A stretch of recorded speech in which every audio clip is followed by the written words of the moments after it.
5, 4, 3, 2, Manchester 1, United have 0. reached the promised land.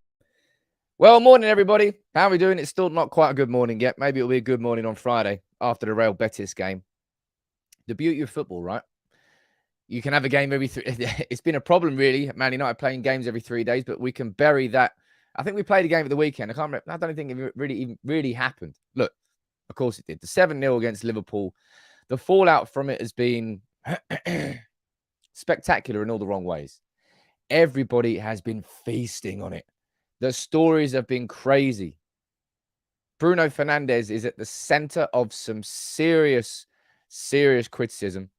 And I will be speaking about it in quite a bit of detail this morning because I think a lot of it is a bit wild. The main headline from the show, as you can see, the Glazers are prioritizing the full sale of Manchester United. We've all had that fear around the fact that they may well just try and get a minority investment and retain ownership.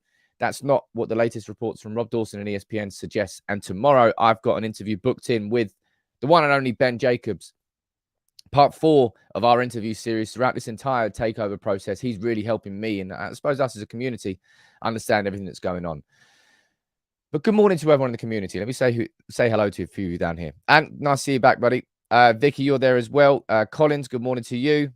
We've got Anthony, a different Anthony. We've got T. Kuzu. We've got Bully. We've got Keith Thomas, Daisy, Stu, Josh, Mo, David. How you doing, everyone? Fatty, who's on Facebook? We've got George, Addy. Good morning to you. Dammy Arts.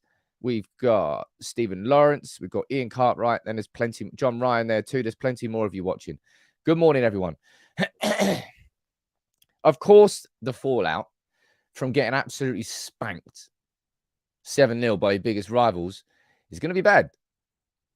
As it should be. It can't be, as much as I would love to just dismiss it and go, we lost at Anfield. All right, let's move on. We've got a game in 3 days. You can't quite do that when you lose 7-0. Not in the manner that we lost. And I think it'll be wrong of me to just try and brush that under the carpet as, there you go. We've just lost again. It was a capitulation was the word I used to describe it. And there has been a massive fallout. And I suppose, as is the case in any situation like this, it's certainly how I remember it. When you lose, there's always a scapegoat. When you lose, there's always somebody who's the center of attention. Now, last season, I know it was for me. I think I think a lot of us felt that it was Harry Maguire, right? Because captains do get held differently. And this is what I said in my immediate reaction after the game. I said Bruno Fernandes was an absolute car crash of a captain today. Heads of every single player was gone, but he in particular was pretty much reckless the whole game. And I thought that criticism was completely and utterly fair. And I followed up on it the next morning by saying this. I said, look, when you're captain of United, you rightly get held. Sorry. I've had some sort of lurgy for way over a week now. Maybe it's just I got a little bit more sick at the weekend because we just got spanked 7-0. But it needs to bugger off. It's really annoying me. When you're captain of United, you rightly get held to a different level of scrutiny. Maguire got the same treatment last season. That being said, don't be knee-jerk and judge him off the back of one game. And there's something we've really got to talk about as a community this morning, and I will head on to it now. Let me quickly pull this one up here. Just make sure I don't miss anything because I can see down there. Tony Hanna, how you doing, buddy? Thank you so much. Gifting 5 memberships. Or you're saying, have I got COVID again? I swear on my life, if I get COVID ever again. I had that thing 3 times. I got a hat trick of COVID. I got it in Ghana. I got it right at the start, and I got it again. Nah, man. It can't, man. It could be COVID. I hope it's not. But Tony, thank you so much for gifting 5 memberships, dude. To keep you all up to date. All of you, thank you very much for sending in your responses to the survey. We had a few hundred responses, and it really helped us because you wrote down what you'd love to see in the website. And now the website, we're going to bring it into development. Big up to Alex, big up to Stu, to Dan, to Max, and anybody else who's reached out and is going to be helping me build this website for this community. That's what these gifted memberships are helping towards. So big up to you. Josh, you've had it 4 times. Well, you you beat me there. I don't have it again. It's really annoying. Anyway, Bruno, right? Because there has been some serious criticism. Nathan, you're saying, look, it's not knee-jerk. A lot of people are sick of his petulance, which is a recurring problem. In my opinion, it's never been captain material, and I've always said it. Maybe knee-jerk would probably be the wrong words to describe him. I think you're fair to call me out on that. And I know that there's quite a lot of people that have that anger towards his petulance. It's certainly part of his game. And I've always said that if he's going to develop into a proper Manchester United captain, that is something that he is going to have to rein in, level up, mature, if you would. But let's not forget what has happened over these last 2 months when he's been wearing the armband. Like we've witnessed a surge from Manchester United, almost vertically upwards, in everything that's happened, in particular in February. 8 games, 6 wins, 2 draws, knocking Barcelona out, win at Ellen Road, winning the League Cup. I think there's a comment down there saying, Sam, do you think we should do a poll on Bruno Fernandes? I'll do a poll on Bruno Fernandes because you've asked for it. Bruno Fernandes, is he a future permanent captain of Manchester United? And I'll just do simple poll, yes or no answers, and you can let me know what you think down there. But there's something I definitely have to say about this, and it's something that's, look, I like a lot of what Gary Neville has to say. I think as a pundit, I feel he's pretty level-headed. Some of you may disagree on that. But Gary Neville made a very strange move at the end of that game. And I'll tell you what, I think Gary Neville was the emotional pundit in the same way that Bruno Fernandes was the emotional player on the field at Anfield. Because Gary Neville just made a wild assumption that Bruno Fernandes, when he was waving his arms, that he wanted to be substituted. That was it. It just went out and said that live on Sky. And everybody ran with it. And it was his interpretation of the body language of Bruno Fernandes, which, of course, he's entitled to his own interpretation. But in that position, Gary Neville, live on Sky Sports, it's a really stupid thing to do. Really stupid thing to do. Now, you've seen reports coming out from Manchester United yesterday saying Bruno Fernandes did not request to be substituted. He was just looking for clarification. Whatever it is, it was just a wild assumption for Gary Neville to make. And somebody who knows politics, he knows what to say, and he knows what not to say. I found it very, very strange that he did that. And I think it was reflective of the fact that Gary Neville was pissed off, just like we all were. He was at Anfield as a former United captain and player, watching United get spanked 7-0, and he was twitchy. He was emotional. I think he needs to come out and clarify that a bit, if I'm being completely honest, because I think it was a little bit irresponsible. And I think it's fed into everything that's happened since. There's a super chat there. Let me not miss this one. Thank you very much, Jonathan. What are you saying? You're saying Martinez has to be our captain next season. Yes, he was bad, but the whole team was. He has the mindset and the spirit to be a real captain. How good is Martinez's English in terms of communication? Because communication is a big part of being a captain, right? That's why I've always felt that midfielders are the best possible position for being a captain, because you're right in the middle of it. You can impact and influence and communicate with pretty much every corner of the pitch whilst being a captain. So I've always felt that they make the best captains, and why Roy Keane probably was. Hey, look, of course he was. Look, Ant said it down there. I think, where is it? Gary Neville was the pundit equivalent of Bruno Fernandes that day.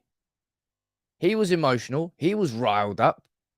He probably wasn't doing his job properly, which is why he came out with an assumption like that. And I thought it was very strange and odd. And then look, it's just fed the machine, right? All of a sudden, one defeat, after everything that we've done over these last couple of months, one defeat, all of a sudden Bruno Fernandes should be stripped of captaincy. All of a sudden there's huge inquiries into Manchester United. All of a sudden there's questions about Erik ten Hag. It's almost as if, ladies and gents, people do not want Manchester United to get back to being at the top. I've told you, Manchester United have been feasted on. Everyone's just like vultures around the carcass. And they haven't enjoyed watching United getting back to what we should be doing, winning trophies and looking good. And there's just been, and it's quite ironic, really, because I think a lot of the reasons people are angry with Bruno Fernandes is because he's a little bit emotional, a bit over emotional, and I think that's a bit of a flaw of his game. Other players, rivals, can use that against him. But so many of these United fans are emotional off the back of losing 7-0 to Liverpool and are just spouting some crazy stuff. It's the height of hypocrisy, really, when you think about it. And maybe it's just because of my personal stance on how I suppose I support United, how I support these players. And I don't like throwing players under the bus quickly. If I do it, I feel like and a lot of you will say, Sam, this isn't knee-jerk. This has been brewing for a long, long time. I'm seeing some wild stuff down there, and that is true as well. Jay, man, you are an absolute hero of the channel. Jay is just down there gifting 50 memberships. After the weekend we've had to do that, dude, thank you so much. One of the proper godfathers of this channel and helping this community. And I'm Potato, you're gifting 5 potatoes as well. Jay, thank you so much, man. You are an absolute legend. I'm going to read a few of your comments out down here around this Bruno Fernandes situation, because there's still more that we need to talk about. As I said, Chris Sutton, geez, man, what? No doubt TalkSport are having an absolute field day on this. I wouldn't know because I don't watch any of it. But let me see what you're saying. Dwayne, you're saying Bruno's underrated, but he folds under pressure and people were just waiting for an opportunity to bash him. Bruno doesn't fold under pressure. That's an unfair thing to say. I would say that this United team in hostile environments haven't been, not in hostile environments, but maybe uncomfortable environments. That's been a problem this year. I was going to speak about this a little bit later in the show, but if we want to come out of this game, if you're Erik ten Hag, right, you're not taking Bruno Fernandes aside in Carrington and just slapping him upside the head saying, what did you do? What are you doing? And you're not scapegoating your current captain. You're going to be looking for wider, bigger issues that exist. And we should definitely be looking at this, because Manchester United have made Old Trafford a fortress again this year. I think it's kind of fair to say our record there has been fantastic, but away from home, it's a very different ball game. Arsenal, the performance I think was good. We just came off on the wrong side of it in the last 20 minutes without Casemiro. We had no control. Fulham, we came with Garnacho in the last minute winner. That Villa game, that was abysmal. Chelsea was a 1-1 draw, a last minute equaliser, and the Brentford and City games, poor. That's what Erik ten Hag will be looking towards after that game, because that game wasn't the consequence of Bruno Fernandes having a strop. It's just, as I said, and for me to make sure that I'm not a hypocrite, I've always maintained the whole way through that captains of Manchester United deserve more scrutiny. That's the concept of being a captain. You're going to be the first person that somebody looks to for help and advice, and the first person that somebody's going to look to criticize. Now, Bruno Fernandes this season, where is it? That one there. Nobody, not one single player, not one player has created more chances in the Premier League this season from open play than Bruno Fernandes. Not one player. Not Arsenal, who are flying high at the top of the Premier League. No one in City. Not De Bruyne. Nobody. Now, Bruno Fernandes has his flaws.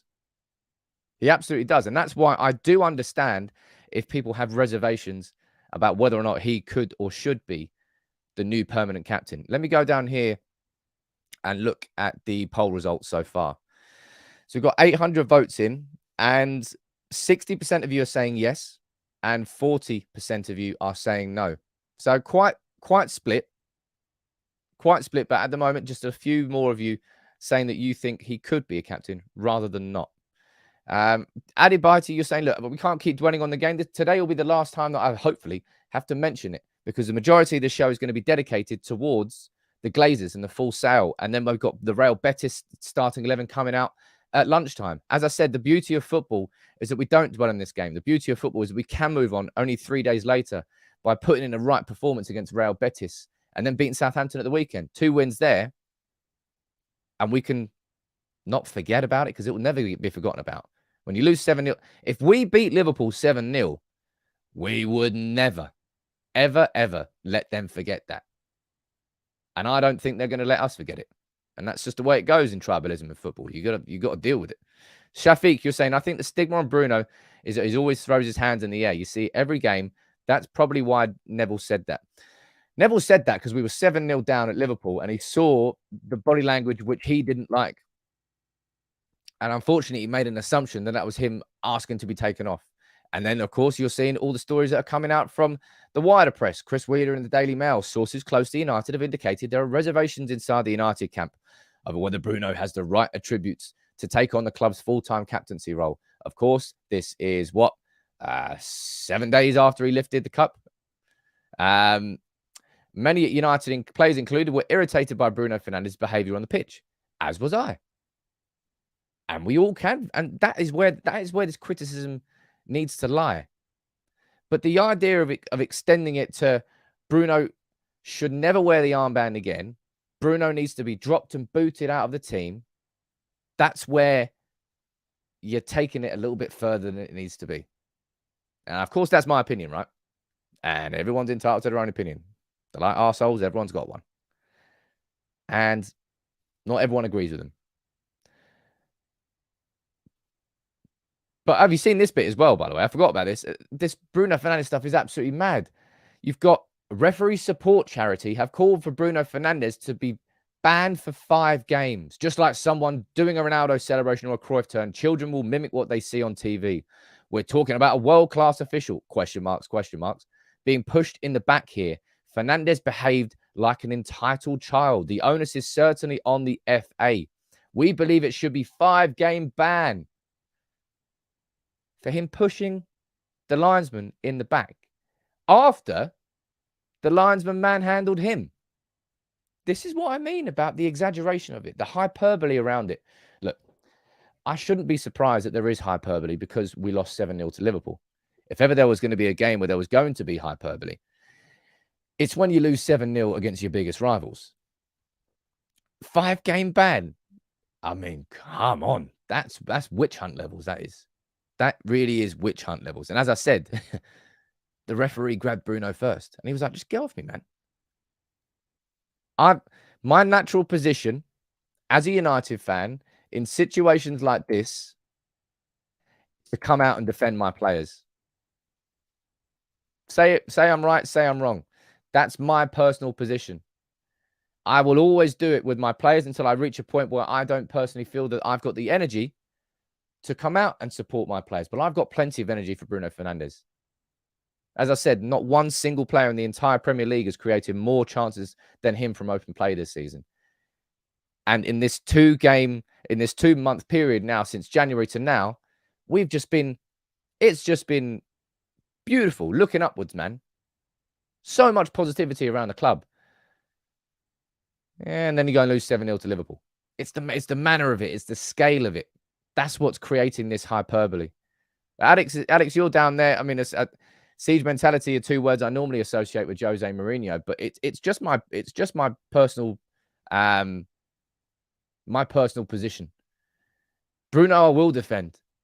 Man, people were criticizing. Bruno is like, he's literally not missed a game in his entire career through fitness-related issues. He's played on the right. He's played in the centre. He's played on the left. He's played as a false 9. He's played wherever. He's played deeper. He's played wherever Ten Hag has asked him to. Sometimes it may be good. Sometimes it may be shit. That's exactly what Bruno is. He's kind of like, well, he's not like Nani. But, Nani was that player who on his day and his pump was up. man, unstoppable. But that player who sometimes made you furious. I just personally think a lot of this is a direct consequence of the scale and the manner of losing 7-0. Unfortunately, I think Gary Neville has fueled quite a bit of it by that false assumption. And I think he needs to come out and speak about that. But it's just, this is what happened. Look, if ever you needed to see whether or not Manchester United were still hated by everybody, you just have to look at the reaction to what's happened after this. They are loving it. They are reveling in it. And they're going to make it as bad as possible. Vicky, you're saying lunchtime video. Is it on Varane? It's not on Varane. But I'm sure Varane can come up in the conversation. He will. I'll speak about Varane because I think he'll probably start centre-back. A couple of super chats here, and I'll look at the poll results. Alex, you're saying Ten Hag needs to play Bruno in his best position. I think we can all probably fairly say that the not the Weghorst in the number 10 experiment is done, but don't be playing Bruno on the left to accommodate him. Bruno on the right, I understood, because Bruno can go on the right-hand side and whip in a really dangerous cross. Play him on the left, and he has to cut back inside. Nah, don't do that, man. Don't do that. Mania, you're saying Bruno deserves patience to let him grow into the captaincy. I'm angry about the result, but even more annoyed by that's probably the way I would describe it. Exaggerated over criticism. And Jonathan, you're saying that there's always a scapegoat. And I've seen loads of stuff speak about Anthony. Anthony had a crap game at Anfield. Oh, Anthony's never going to make it. Oh, Anthony, I'm not going to call out names. I saw the whole conversation that was happening before the stream went live. Oh, I'm done with him. This is March in Anthony's first season. And I'm pretty sure that you were celebrating like mad when Anthony put in an absolute stunning cultured finish to give Man United a 2-1 win against Barcelona the other week at Old Trafford. I'm pretty sure you were celebrating there, weren't you? Is he inconsistent? Yep. Is he frustrating at times? Yep. Does he need to learn in the Premier League that a winger isn't just a winger? Absolutely. It's part of the modern day footballer has to be so much more than they needed to previously. Gary Neville just needed to be a right back, occasionally overlapping David Beckham and whipping in a cross. That's fine. That'll do. A right back now has to be just as good as a right winger as a right back. A right winger has to be just as good as a right back in tracking back. Every single player has multiple roles in the same system. The physical demands on being a footballer now, they keep going up and up and up. It's why the quality of the football is increasing, but it must be exhausting. Must be absolutely exhausting. And how Bruno Fernandes is still, he's way overplayed. We know that. Played every single minute, every 3 days, and the style that he plays as well. He's always there in the defensive transitions too. Look, I don't have the results to hand. Damn it, I forgot. I was going to bring this data up. But let me try and pull this on screen now, right? Because I know that this is correct. We can do this live and direct. Right. I've got a good point to make here. Let me make it. Right. Let's have a quick scroll back through Man United's results and see what happened after some of our previously really poor results and the response that we saw from this Manchester United team. Now, let's ignore that because they don't really count. When we lost there against Aston Villa, right? We beat Aston Villa in the next game. We beat Fulham. What happened when we came back? We beat Burnley. We beat Forest. We beat Wolves. We beat Bournemouth. We beat Everton. We beat Charlton. We beat City. How's that for a response? That was our results after we lost against Aston Villa. And there was a lot of anger towards that. Let's scroll back through here and see what the response was after we lost against City. We beat Omonia. We beat Everton. We beat Omonia. We drew against Newcastle. We beat Spurs and we drew away at Stamford Bridge. A very good set of results. And that Spurs game in particular, very, very impressive. What about back down here when we lost against Brighton and Brentford? Well, let's scroll back. Where is it? I think I've gone back too far here. But there you go. We lost against Brighton and Brentford. What happens next? We beat Liverpool. We beat Southampton. We beat Leicester. And we beat Arsenal. 4 games, including 2 home wins against Liverpool and Arsenal. And that really kick-started things. Manchester United have, on multiple occasions this season, had stinkers of results. 4-0 against Brentford, 6-3 against City, and 7-0 against Liverpool are going to be 3 standouts, right? After the Brentford game and the City game, we had responses. We really did respond as a squad. And I'm hoping that we respond on Thursday against Real Betis. Now, I absolutely back this man to get that response. Of course I do. I don't really want to speculate on what happened yesterday in training. I've seen articles coming from the Mirror, coming from the Daily Mail. I haven't really got any time for them. I will run through what James Ducker at the Telegraph said. However, Luke Shaw, of course, actually, not of course, but I think this is kind of a fair point. The Man United, if you're looking at our last 2 games,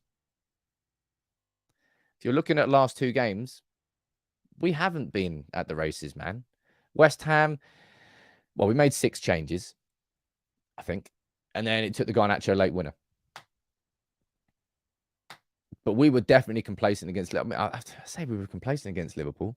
If we had buried our chance in the first half, I was going to have a whole full conversation about this. Not that one there, but this. You want to talk about problems at this football club? Here's a problem at this football club. It's shot conversion. If Manchester United, I know it's unfair to say it because you can't expect a striker to score every single chance they get. But if Rashford buries that chance he gets in that first half, or Bruno, probably, I mean, they're both quite difficult chances, yes.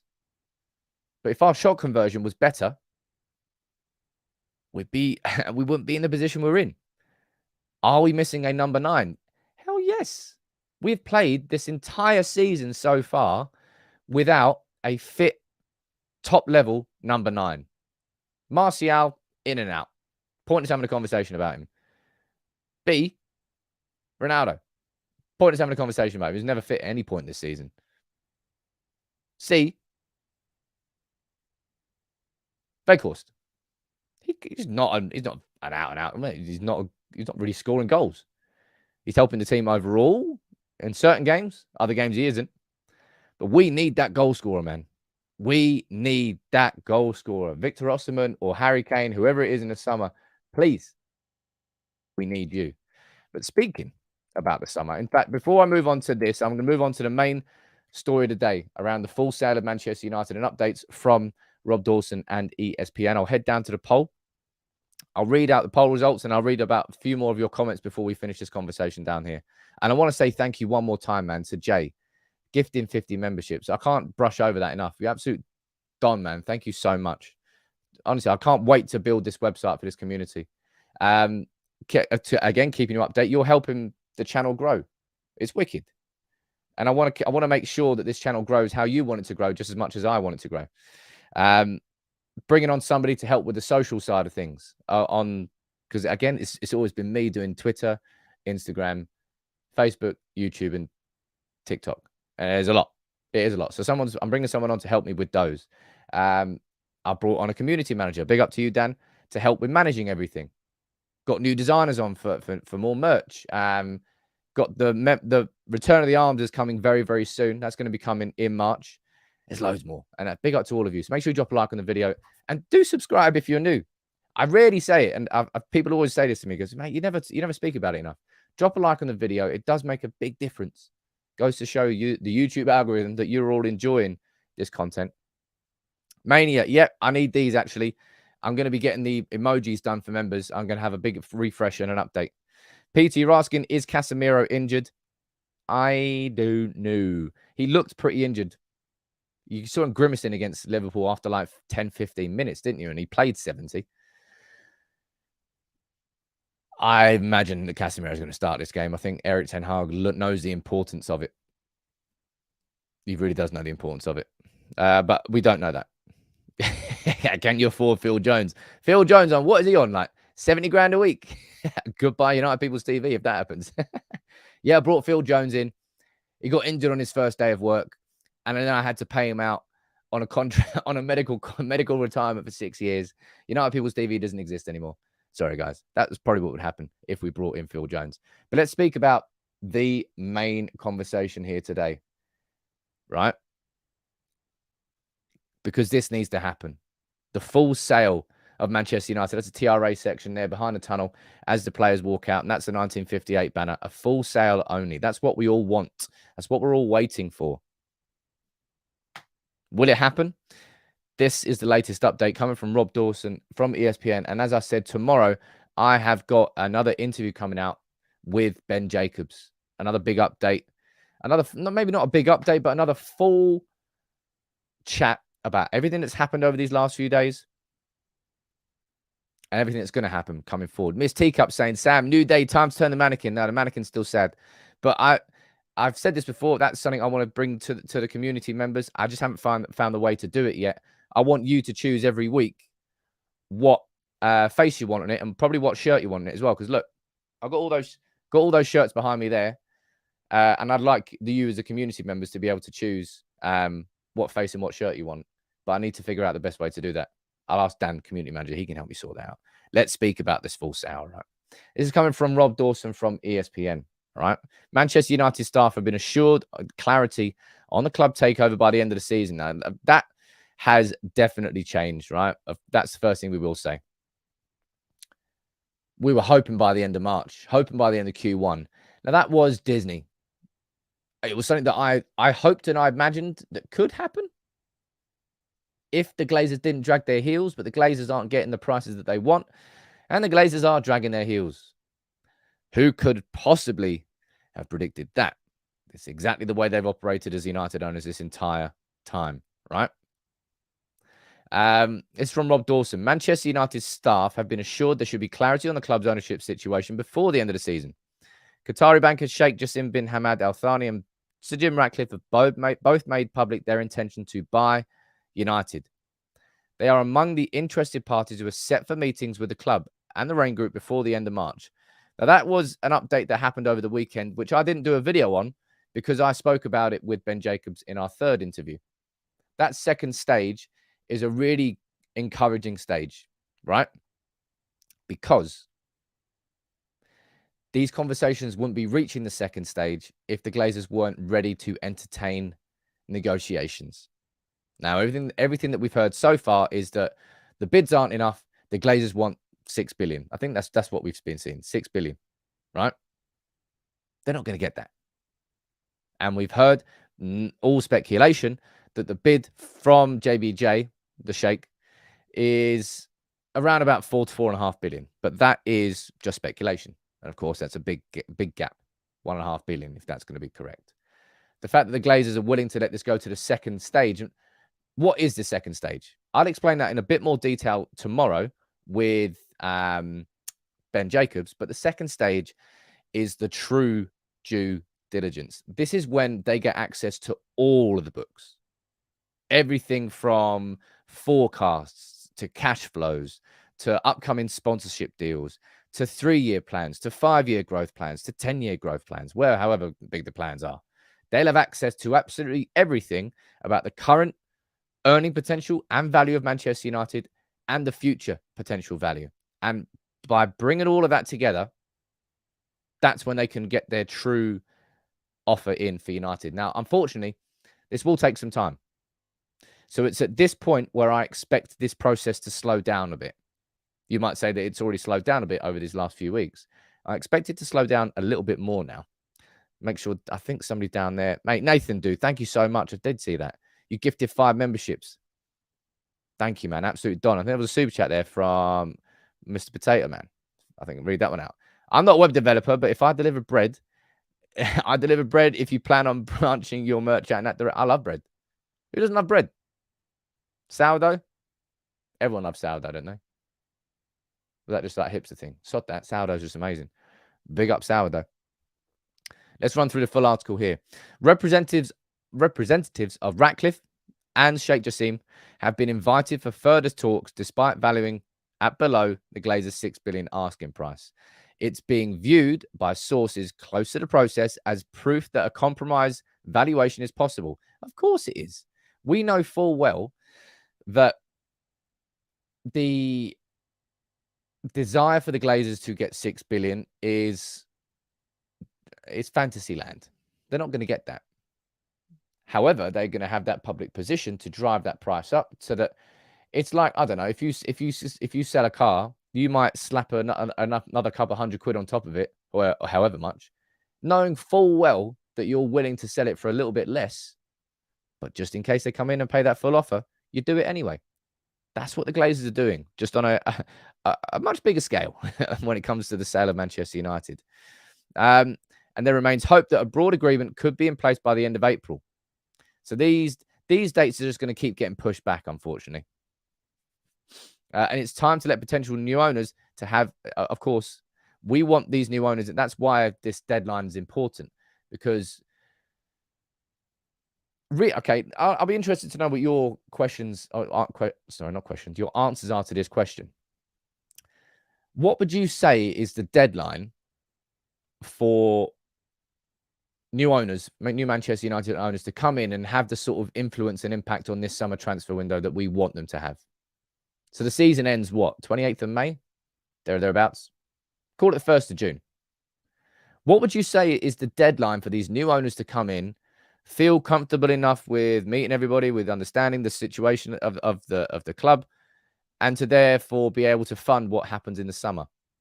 What would you say is the latest that we can hope? It's an interesting one. I think so anyway. Let me see what the results of the poll were, by the way. 1,500 votes. Thank you so much, by the way. It always puts a smile on my face how engaged you are with the content. That's what makes it such a good community. 1,500 votes, and 60% of you said yes, you think he can be a future permanent captain of Manchester United. And I'll be honest, I'm with that 60%. I do have issues with certain parts of his game, and he's got to cut that out. But that's down to Bruno. I see a lot of good in Bruno. A lot of good. Let me see what you're saying down here. Last day of the season. Imagine that. Last day of the season. 1st of May, end of May. Corey, you're saying for mid-May, around the end of the season, beginning of June. Maybe they'll be there. End of April latest. And you're saying it's irrelevant. It's not irrelevant. I know, yes, there are FFP questions. And you can talk about the lack of scouting department, but I'm going to speak about the hiring of a new data scientist from Southampton, which adds on top of a Man United. You might be looking at the scouting system a little bit wrong. It looked like Manchester United may well just be modernizing, but to say it's irrelevant is a grand old statement, and it's not irrelevant. I'm hoping by the end of April, but that's just hope. I'm not in the know. I've never pretended to be in the know. I just interpret news and we speak about it here together. But the end of April, then we've got May to let the new owners settle in and embed, and then that's a full month before the end of the season to get a grasp of plans, X, Y, Z. Ideally, that would work. And if that's the case, then we've got what? 3 weeks until we've got 7 weeks, roughly. 7 weeks. Can we get it done? I don't think it's impossible. And I hope it does happen. Sources have told ESPN that Rain have indicated that the Glazers, there you go, are still willing to accept a takeover by prioritizing offers to complete a full buyout. And that's the big one there, right? Because we know full well that there are, there you go, at least 2 US-based equity funds. We don't know who they are. We could speculate that it's Harrison Blitzer, that it might be Liberty Media. We've got 6th Street. We've got, what are the other ones called? I can't remember. There was one over the weekend too. There's loads of them. Loads of these people trying to come in, make a quick buck out of United. And we don't know who. The reason that they've stayed quiet is because they want to lurk in the shadows. And anything that lurks, not everything that lurks in the shadows, but a lot of stuff that lurks in the shadows doesn't want to be seen. And there's a reason for that. Right? Whereas Sheikh Jassim and Jim Ratcliffe and Ineos, they've gone public because they want to garner public support, because they feel that their bids are good enough to warrant public support. Any US-based equity fund does not warrant public support, and that's why they're staying in the shadows. Jonathan, you're saying always said you won't be competing for titles until the structure is right. And that's a big, big thing. Now, I've actually got a video, big up to Tom, by the way, who's helped with this research. I'm not doing it quite yet. And I've been looking at what's coming up here. And I think we've got, let me quickly check the calendar. We have got 12 days. Yeah. We've got 1, 2, 3, 4 games in the next 12 days. And then we've got a break. An actual break from football. And what I'm going to do in that break is really use that opportunity to properly deep dive into the new ownership. I've got a video that the research has already done on the Qatari ownership of PSG. What happened in those first few years? What happened in the first year? How much money did they invest? Who did they hire? Who did they sack? Did it work?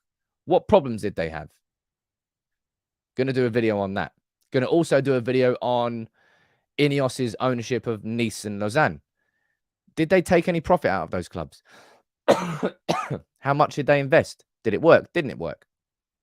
I'm going to use those 2 weeks as an opportunity to really focus on the takeover. Something I wanted to do for a while, but there's been so many games, it's been hard to do it. So you definitely want to subscribe if you want to watch all that content. And it should be quite good content, I think. Man, this cough needs to go away. Seriously. Hi, Sam. Is the promo code still going for the pick of Eric Ten Hag? Well, that one there. Yeah. Stan Chow. If anybody wants to get one, Stan Chow was nice enough to give us one. Just go onto Google, type in Stan Chow print shop and use the code UPTV10 and you can get 10% off. It's a nice little gesture from Stan Chow. And I think he's agreed actually to hopefully do a monthly giveaway here on the as part of the community. Don, one absolute Don. Everyone's nice. There's nice people around. I actually didn't even think of that. Oh, no. Anyway, I think the 7's got a little bit more importance to the history of Manchester United than that one result. That's what I think. So anyway, what I was saying there about transfers, about scouting systems, we've all been wondering what's been going on. Where's our Paul Mitchell? Who's going to be our transfer guru? And I still kind of think that person is required. And we've been speaking about what's going on with the scouting system. Now, I need to do research into this before I can say this with any sort of confidence. But Manchester United have appointed quite an interesting hire. His name is Alex Klein from Southampton, and he's their lead data scientist. Now, one thing that he was doing at Southampton, which you can see down here, is this. And you know full well what happened early this season. Do you remember what happened with Eric Ten Hag when it was said that he was going to take over the under-21s team? And by that, it doesn't mean the day-to-day basis of, okay, I'm in charge of all the training. The reason he did that was because he wanted to make it easier for academy players to play in the first team because the style of football was the same. The under-21s are playing the same football. And that is exactly what this man here, oh my God, that's not zooming in. There we go. How Southampton used data to align their first team and their B team. So you could well say that this appointment here of Alex Klein is going to be the next step of that. The next step of Manchester United creating an environment in the club where the academy teams are playing Ten Hag's style of play. That you can watch an academy side at United and go, yeah, I can see similarities there.